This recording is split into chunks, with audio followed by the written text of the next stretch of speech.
अशा जुन्या भरपूर साड्या असतात ज्या आपण फार वापरलेल्या असतात किंवा वापरून झालेल्या असतात, तर आपण कुणाला देऊ शकत नाही आणि टाकूही शकत नाही. त्या साड्यांचं काय करायचं हा आपल्याला मोठा प्रश्न पडलेला असतो. तर ह्या साड्यांच्या पासून हे बस्कर शिवलं आहे. घरी पै पाहुणे येत असतात, कार्यक्रम असतं, हळदी कुंकू असतं, त्यासाठी आपल्याला बसायला, जमिनीवर बसायला हे खूप उपयोगी पडतं. तुम्ही बघू शकता ह्यात सगळ्यांनी साड्या घातलेल्या आहेत. जर साड्या नसतील तर तुम्ही सोलापुरी चादर सुद्धा घालू शकता. आपल्या चॅनलवर वेगवेगळ्या प्रकारचे जुन्या नवीन कपड्यापासून बस्कर, पायपुसणी, ट्रॅव्हल बॅग शिवून दाखवत असते. ते तुम्ही नक्की बघा. तुम्ही माझ्या चॅनलवर पहिल्यांदा आला असाल तर तुम्ही चॅनलला लाईक करा, शेअर करा आणि सबस्क्राईब करा. पुढचे व्हिडिओ तुम्हाला बघायला मिळतील.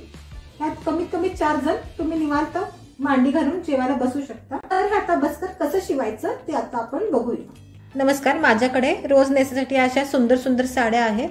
त्या साड्या नेसून मला आता कंटाळा आलाय. त्या साड्यापासून आज आपण एक बस्कर शिवणार आहोत.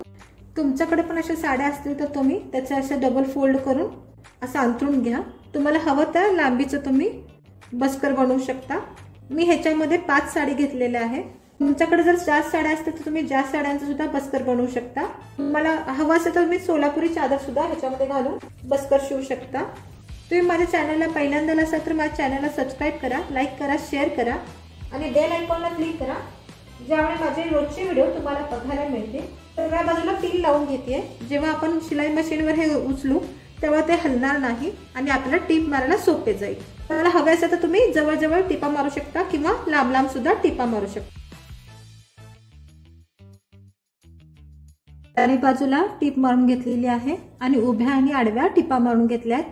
तुम्ही तिरक्या टिपा सुद्धा मारू शकता. आता आपण या साडीला कडेने गोट लावणार आहोत. त्यासाठी मी साडीचाच कापडाचा तुकडा कट करून घेतेय. बस्करला दोन्ही बाजूला कापड लावून सुद्धा अजून खूप साडी उरलेली आहे. तुमच्याकडे जर कापड नसेल तर तुम्ही ह्याच कलरच्या मॅचिंग मध्ये कापड घेऊन गोट लावू शकता. 5 इंचाची पट्टी कट करून घेतेय. तुम्हाला पाहिजे असेल तर तुम्ही असं मार्क करून तुम्ही कट करू शकता.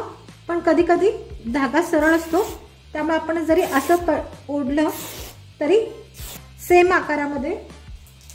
आकारामध्ये कापड कट होतं.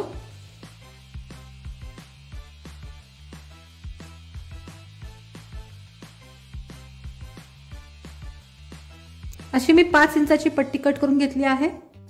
ही पट्टी अशी आपण ठेवून घ्यायची.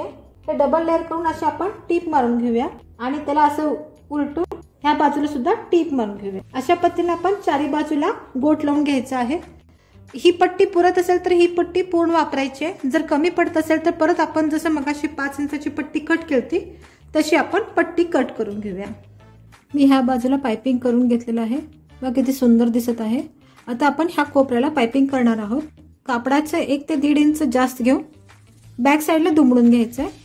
1 ते 2 इंच अंतर ठेवून तुम्ही टीप मारू शकता. तुम्हाला जर गोट मोठा हवा असेल तर तुम्ही मोठा गोट करू शकता. तुम्हाला जर नाजूक गोट हवा असेल तर तुम्ही नाजूक गोट करू शकता. मी 1 बोट अंतर ठेवून टीप मारून घेते.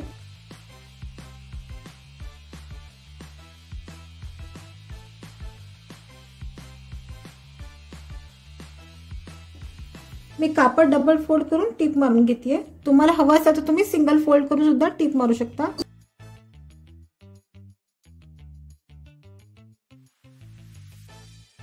मी अशी कडेपर्यंत पूर्ण टीप मारून घेतलेली आहे. आता हे आपण सरळ करून घेऊया. आपण जे दुमडलं होतं ते सरळ करून घेऊया आणि आपण जे इथं टीप मारले ते त्या टिपेवर हे कापड ठेवून टीप मारून घेऊया. आपण ह्या टिपेवर टीप मारून घ्यायची आहे म्हणजे दोन्ही बाजूला सेम गोट तयार होईल. जर तुम्ही जास्त घेतला तर एका बाजूला मोठा गोट होईल आणि जर कमी घेतला तर छोटा गोट होईल. सेम गोट येण्यासाठी आपण जी ही टीप मारली आहे त्या टिपेवर आपण हे कापड इथं ठेवून गोट मारायची आहे. ह्या टिपेवर टिपेला अशी आपण गोट लावून घेतलेला आहे, त्यामुळे दोन्ही बाजूला सेम गोट आले आहे. आता आपण पूर्ण टोकापर्यंत टीप मारून घेऊया.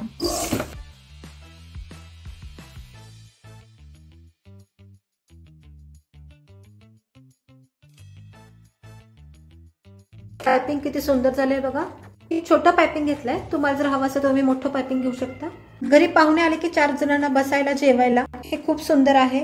नवकुमारिका पूजा असते किंवा हळदी कुंकू असतं, हळदी कुंकूला सुद्धा तुम्ही हे असं जमिनीवर अंतरू शकता. पाहुणे आले तर जेवायला सुद्धा हे खूप सुंदर आहे.